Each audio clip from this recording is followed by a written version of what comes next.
Greetings and salutations. Happy Friday. D. Spencer Kyte for SevereMMA, your friendly neighborhood Spencer man. Here on October 21st, the day before UFC 280 at Etihad Arena in Abu Dhabi, here with the Severe Selections, formerly known as the Punch Drunk Predictions. Figure with switching venues, switching platforms, coming to SevereMMA. It's time to retire the name. It's time to move forward and rechristen this weekly or event by event pick show that we're doing here on the YouTube channel. Please subscribe, please like, please follow. It's UFC 280, man. It's finally here. I'm pumped. I'm excited. I'm fired up. I'm ready to go. This is one of those events, and I know, we've been talking about it throughout this week and the build to this and the lead to this. This is, I think, you hear everybody, you hear the excitement from everybody, and I think it registers just how big this event is, right? There's no mistaking this one.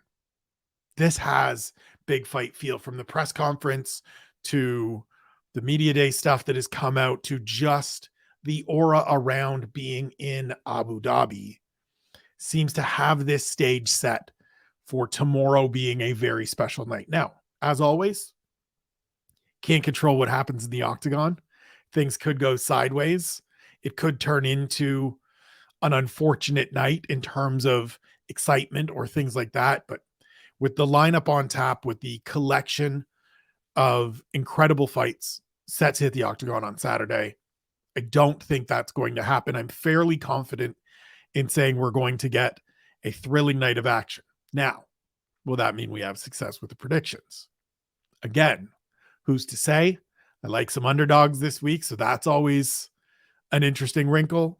But before we get to this week, we get to last week, just as a recap, UFC Vegas 62.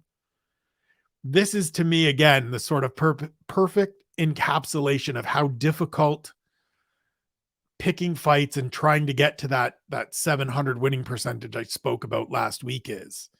Because I went 8-3 last week. That's a 727 winning percentage just for last week. Brought my record up to 280, 248, 136, and 2 draws with 1 no contest. Good for a 641 winning percentage. So up a tick or two from last week. I don't know that we're going to get to the 700. We're still trying, but the number of events between now and the end of the year is dwindling. We're going to see if we can't put up a big number. We've got a big number of fights this weekend, 13 fights. So we're going to see if we can't put up double digits and get this total closer, even closer to where we want to be. So here we go. UFC 280, starting with the main event. Charles Oliveira, Islam Makhachev for the UFC lightweight title. My pick here is Makhachev. And here's my reasoning. And so we talked about it a great deal. I think we spent about 20, 30 minutes on this fight on the preview show, which is on the YouTube channel here. Please go check it out. I think there are certainly ways that Charles Oliveira wins this fight. I will not be surprised at all if do Bronx comes out and earns a victory to reclaim the title. What I do think, however, is that if I'm looking at the fight as a whole and in its totality in terms of the ways either of these people can win, I tend to favor Makhachev more than I favor Charles. I think Dubronx needs to come out in the first 2 rounds and get a finish for him to be successful. Whereas on the other side of that, I can see Islam losing the first 2 rounds and then grappling for 3 rounds to win the fight. I can see him sweeping the scorecards. I can see him getting a finish late. I can see him earning a knockout at some point. That would be less likely because it hasn't happened all that much in his UFC career. But still, it's a possibility. And so for me, as much as there are questions about his ability to compete with athletes of Charles Oliveira's caliber, I think we're going to see on Saturday night that question is one we don't need to ask. He is elite. He is world class. And I think by Saturday night, Islam Makhachev will be the UFC lightweight champion. Just going to turn off those sounds that Harry hates so much. We move to the co-main event, the bantamweight championship fight. Aljamain Sterling defends his title for the second time this year against TJ Dillashaw. I'm again picking the challenger. I guess in the first fight, they're both challengers, but here it is champion and challenger. I am picking the challenger. I am picking TJ Dillashaw to become a 3-time UFC bantamweight champion, tying Randy Couture as only the second man to win the same title thrice. This is sort of very similar for me in terms of just the general breakdown of ways I can see this fight playing out. As good as Aljo looked in those 2 rounds that he dominated against Petrosyan last time out, he also had those 2 rounds where he faded a little, where it was not quite holding on for dear life, not quite, dying to get to the finish line. But it wasn't a convincing end to that fight, let's say. And so against a guy in TJ Dillashaw who defensively wrestles very well, takedown defense is very good. I think it's 86%, if I remember correctly from earlier in the week.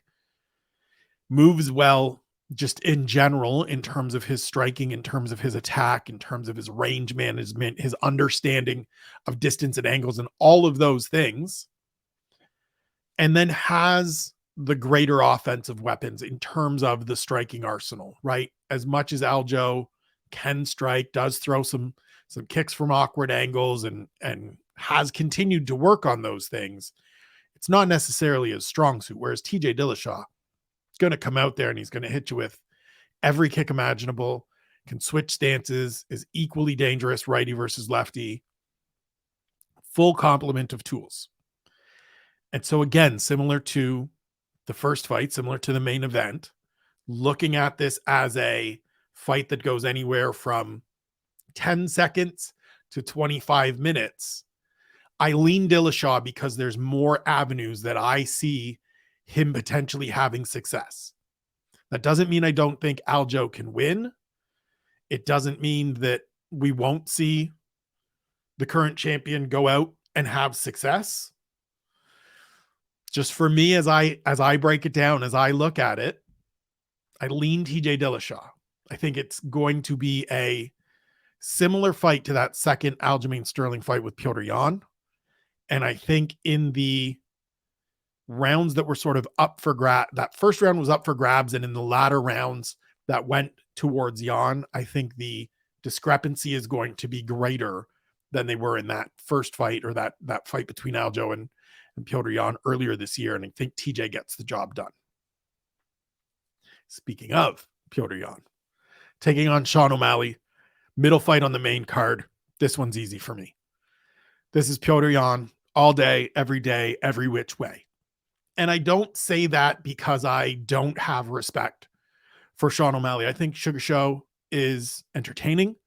I think he's looked good against the level of competition that I think he should be facing. Like at the time that he faced those guys, they felt like the right level of competition, right? Worked his way up slowly through the Terrion Ware and Andre Sukumtath fights. Then he got into, we got around to like Thomas Almeida and Eddie Wineland and Howlian Paiva and things like that. All of those were the right measure at the right time. The ones that weren't, didn't feel it in the moment, still don't feel it now, were Chito Vera and Pedro Munoz. And they're the two where he stumbled.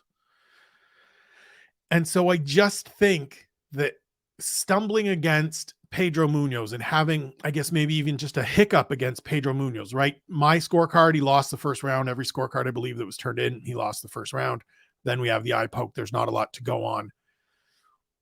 There's nothing there that convinces me he can go out and hang with Petrosyan, who is one of the very best bantamweights in the world, who has held the bantamweight title already, has held the interim title as well. And even though he is a bit of a slow starter, as Harry pointed out in his fantastic episode of One Man Booth this week, I still think he's a guy that can go out there put it together and put it on Sean O'Malley relatively quickly and relatively decisively. I said on the preview show, I said on One Question that there are ways for Sean to lose this fight and still come away elevating his stock. And I do believe that to be true. If he goes out there and has a competitive fight with Petrosyan on Saturday and just loses, right? Even if it's 30-27, but it's competitive. Every one of those rounds are good, hard-fought rounds where, yes, Jan gets the advantage, but Sean looks good. He has some moments, shows he can hang. The stock goes through the roof. It's still a win. I just don't think he gets a win on Saturday. Lightweight fight. Beneil Dariush, Mateusz Gamrot. I lean with the former KSW two-weight champion in Gamrot.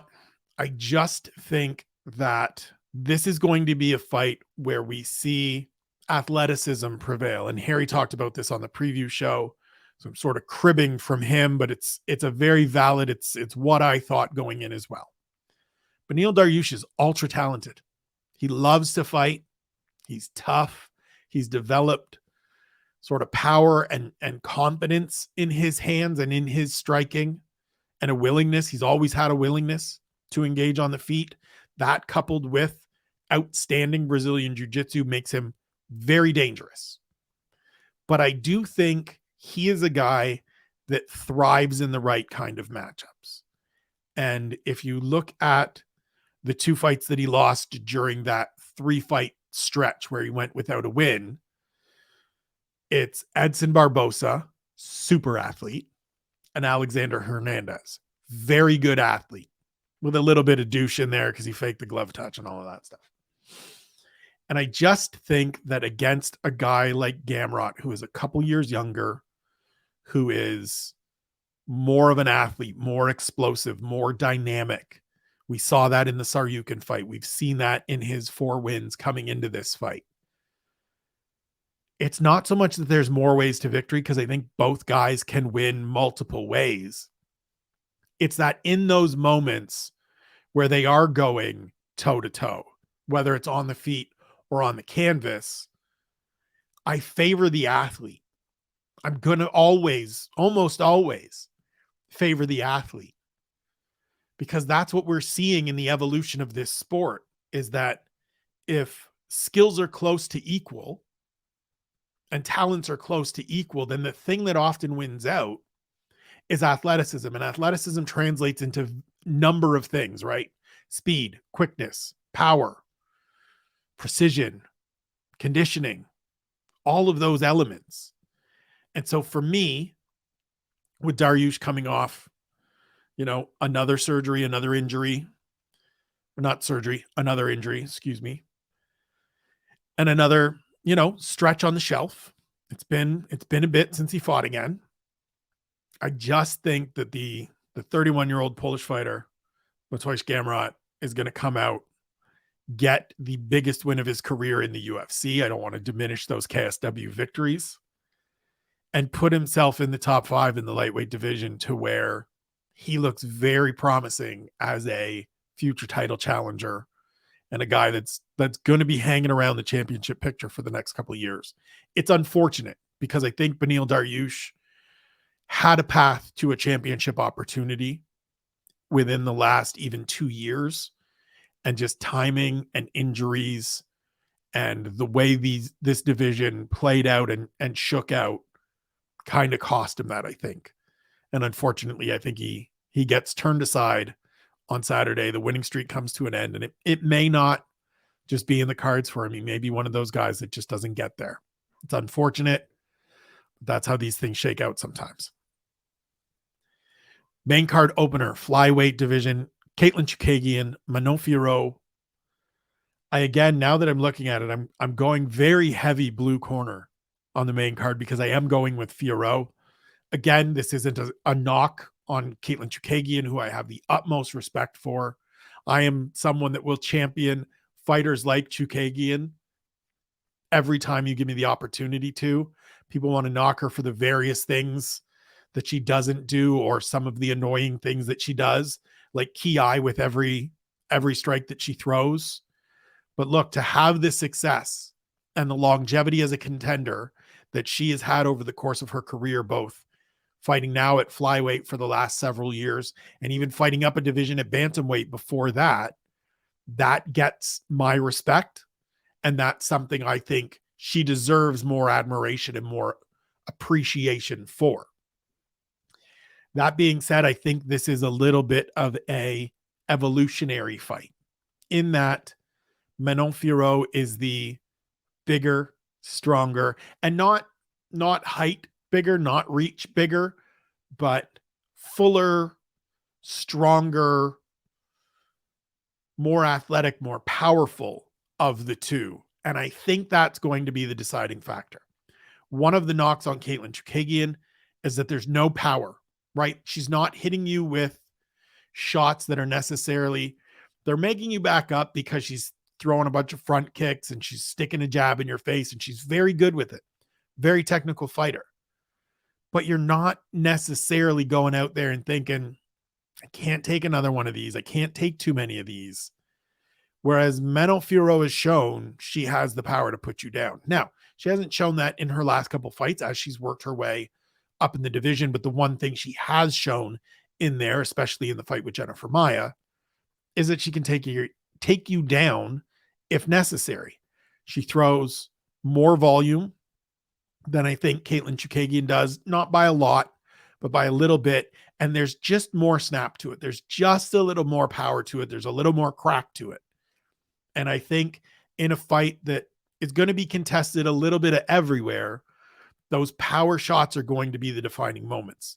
This to me profiles very similarly to the Chito Vera Rob Font fight, where Rob Font outlands him by a significant margin in terms of overall total significant strikes. But Chito lands the defining shots. He lands the immediately impactful shots. And that's what judges are looking for. That is the scoring criteria to a T.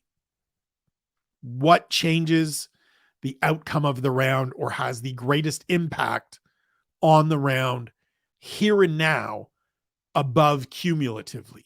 And I think when you put these two women across from each other and say go, it will be Manon Fiorot who lands the greater of those blows.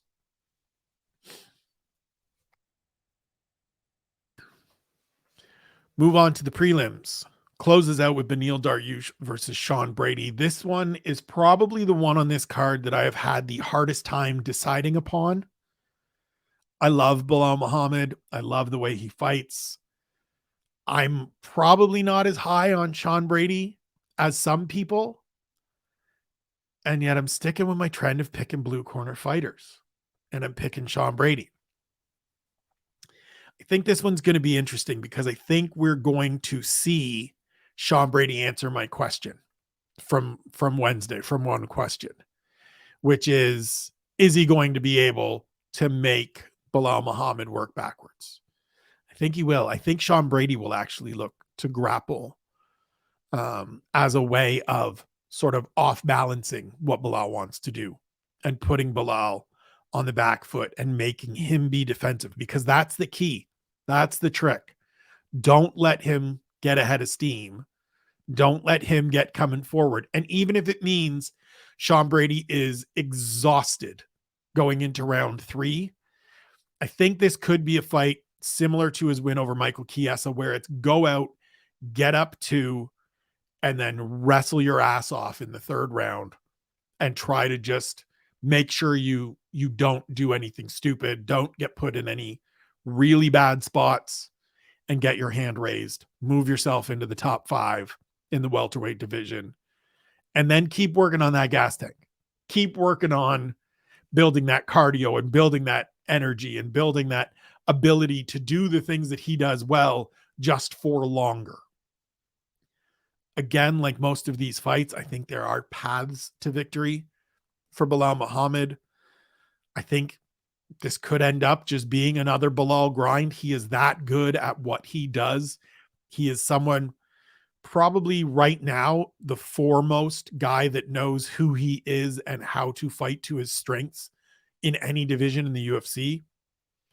But I just think the little bit of extra power, the little bit of extra strength, I think there's a little bit of confidence there that will help Sean Brady. I think Bilal's going to be tough. He's not going to let it happen easily, but I think Sean Brady gets the victory. Mahmoud Muradov and Caio Borralho had a little moment early in the week where I wanted to pick Muradov because, again, I'm not as convinced on Caio Borralho as some other people.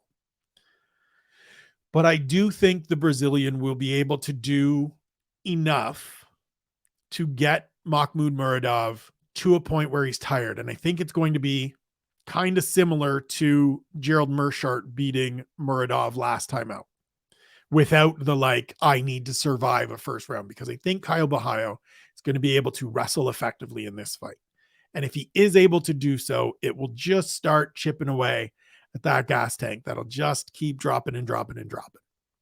And once it gets to about the middle of the second round, Muradov will be at a point where there's just not enough to come back and steal this fight and put Borralho away in the third round.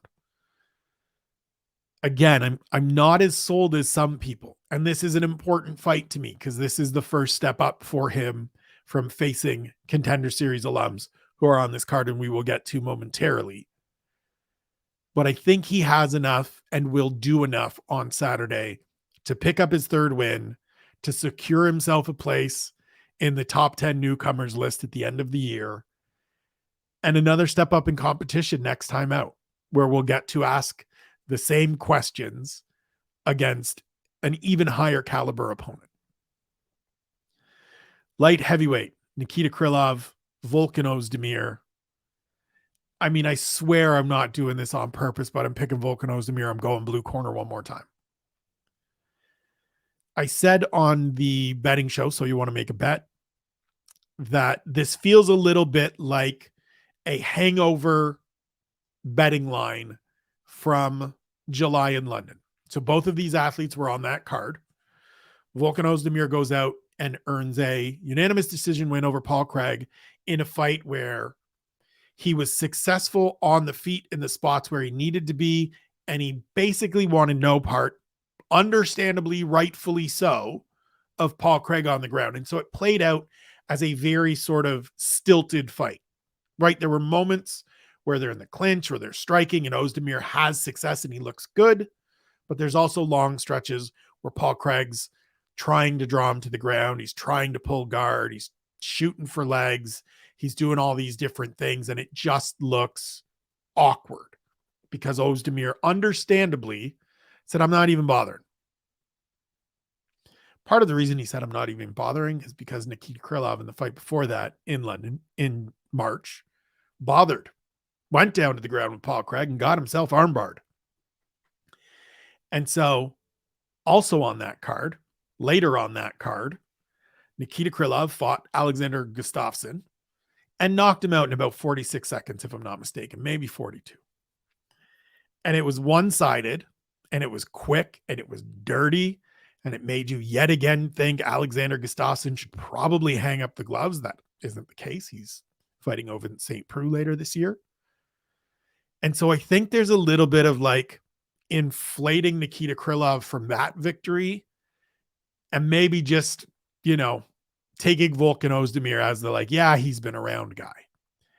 It feels very similar to me to a few weeks ago, Johnny Walker fought Iwan Cutelaba on the UFC 279 card. And Cutelaba was the favorite. He was coming off a couple good wins. He looked okay. He was showing some of that energy and the power that we see from him and things like that. And Johnny Walker hadn't been having success. And he was just a super live dog, and he went out and he choked him out in the first round. And it just was one of those instances where we were overrating Cutelaba and underrating the caliber of fighter that Johnny Walker had previously fought, beaten, and the guys that he had lost to. I think this is similar. Yes, Volkan Oezdemir has lost a handful of fights in the UFC. They're all to contenders or former champions. Nikita Krylov has alternated wins and losses since returning to the UFC. They're not all against former champions or contenders. And I think Volkan Oezdemir does enough to get the job done here on Saturday. I wouldn't be surprised if there's some dicey moments. He tends to leave his chin out there a little bit. He tends to get into some firefights at times that he maybe shouldn't. But I do think he has enough in the arsenal and enough savvy to go out there and get a victory over Nikita Krylov. Featherweight matchup, Zubara Tukhugov against Lucas Almeida. I'm moving over to the red corner. Zubara Tukhugov is my pick. He is someone that I think should win this fight fairly handily. Lucas Almeida, as I said earlier in the week, lost his Contender Series fight to Daniel Zellhuber. I'm not doing the MMA math of Zellhuber then goes out and loses his debut, but those things are instructive, right? Those are things we have to pay attention to. Almeida struggled, admittedly, with the length and overall size of Daniel Zellhuber, who is gigantic for the featherweight division. But we saw a couple weeks ago isn't necessarily the most polished, the most active, the most dangerous guy to come along in this division. And yet Lucas Almeida didn't have a ton for him. And Zubara Tukhugov, in my opinion, is already orders of magnitude better than Zellhuber. He's coming off a very good win last year in Abu Dhabi against Ricardo Ramos. I think so long as he is locked in the way that he needs to be, locked in the way that he was in that fight, and isn't the guy that fought Hakeem Dawodu before that, this should be a fairly easy fight for Tukhugov, who can wrestle, who can box, who can do all of the things. He is technical when he wants to be. And I think he should be able to pick Lucas Almeida apart, change levels when he wants to, and have a pretty clean, pretty clear, decisive victory on Saturday.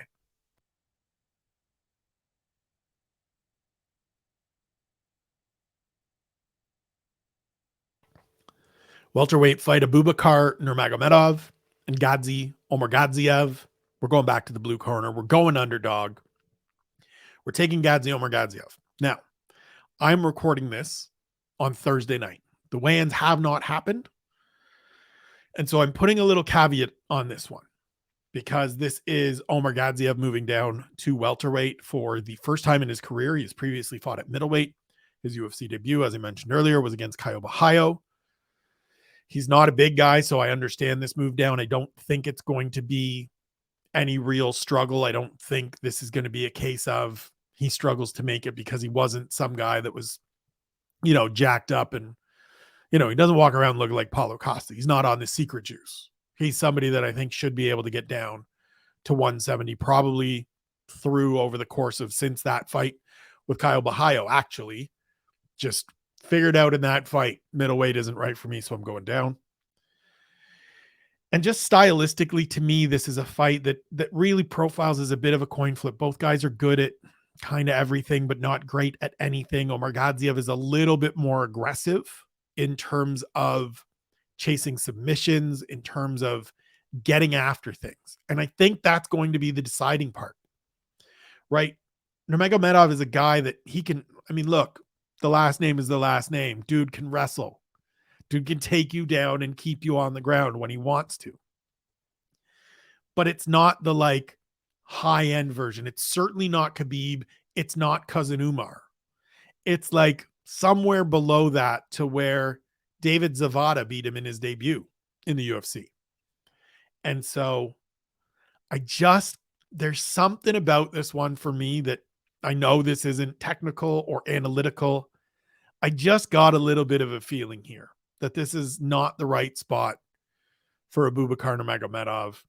I liked what I saw from Omargadzhiev on the Contender Series. And look, Contender Series, always grains of salt, but it's that attacking style that I like. And I think that's going to be the deciding factor in a fight against someone who at times can be a little bit passive and a little bit inactive.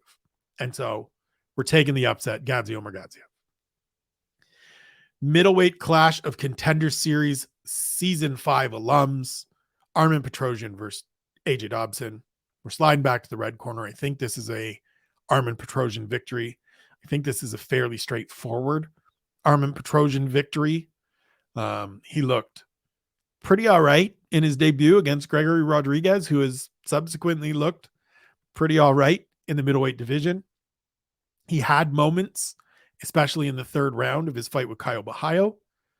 And AJ Dobson got out-wrestled by Jacob Malkoun, who, has had some success of late, but just last week fought Nick Maximov, where Maximov's on a bum wheel for basically the whole fight, like twists up his knee halfway through the first round. And Jacob Malkoun just kind of like continues to wrestle him and isn't attacking and isn't throwing kicks at that leg and doesn't know how to just get him out of there in a spot where if you had just unloaded enough shots, you probably get him out of there. And so I think this is pretty straightforward. Petrosyan is the better striker. He's the more skilled, the more seasoned striker coming from that kickboxing background. He's shown decent ability to work back up from takedowns, to defend some takedowns, to pummel along the cage. I think he hurts AJ Dobson. I think he finishes AJ Dobson inside of 3 rounds. Petrosyan gets the win.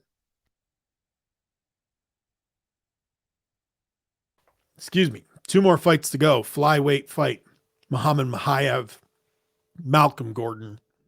If you watched the betting show before this, you know how I feel. If you haven't, please go enjoy it after this. Like that post as well. Leave some comments, leave some thoughts, subscribe to the channel.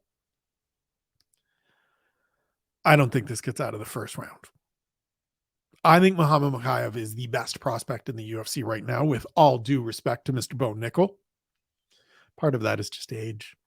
23 is younger and more time to grow than 26. I also think he's more well-rounded than Bo Nickel, obviously.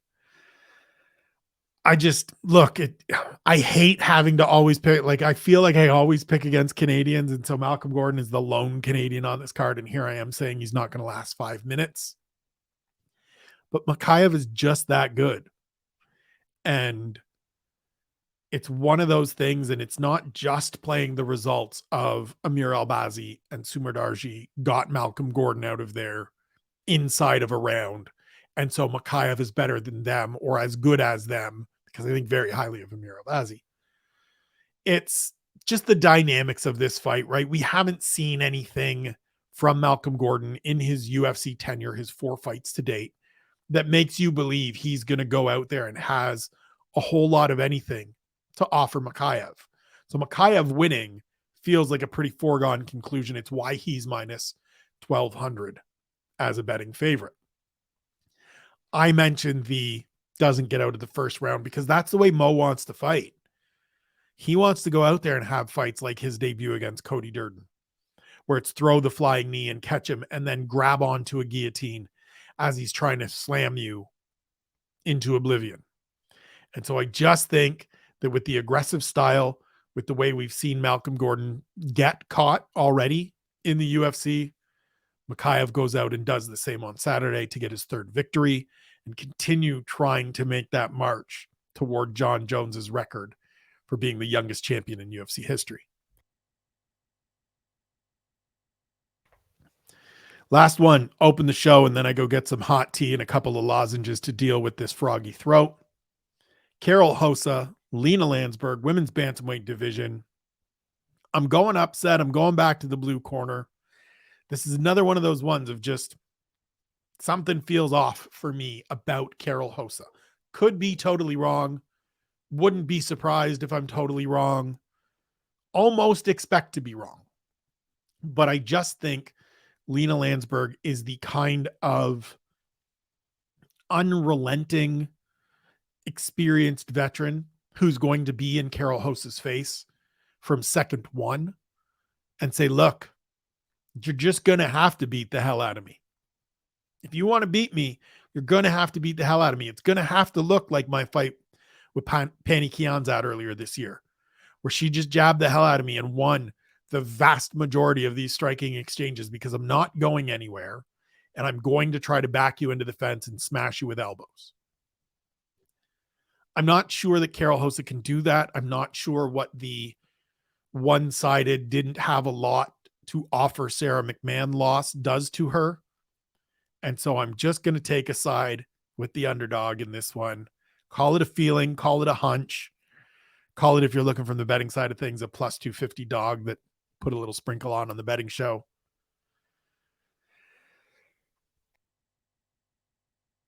Excuse me. That's it for UFC 280. That's it for the severe selections. Let's hope it's a good night. Let's hope we get to double-digit wins. That would be great. That means 10-3 or better. Either way, regardless of picks, regardless of number that I turn out, my greatest wish is that we get the fight card that we think we're going to get. We get the fights that we think we're going to get. This is a beautiful collection of matchups. This is tremendous assortment of matchups, of style clashes, of important fights, of tests for young fighters, of good fights between veteran guys and women, men and women. And so let's just hope, first and foremost, we get everybody through weigh-ins healthy, everybody up the next morning healthy, and then on Saturday, when the action starts hitting the octagon, we get the kind of fights that we all hope this to be and anticipate this to be. I will be watching them live. You can join us, myself, Ian, Harry, Sean, probably some special guests on a live stream here on the YouTube channel. Please check that out. Harry and I will be back on Sunday to do the next day takeaways, to cover everything that happens on Saturday in Abu Dhabi. I am pumped up. I'm excited. I need to go rest my voice. I've got some more stuff I need to do. Thank you for watching. We love you. We appreciate you. Subscribe to the channel. Subscribe to the socials. We'll talk to you soon. Be good to one another.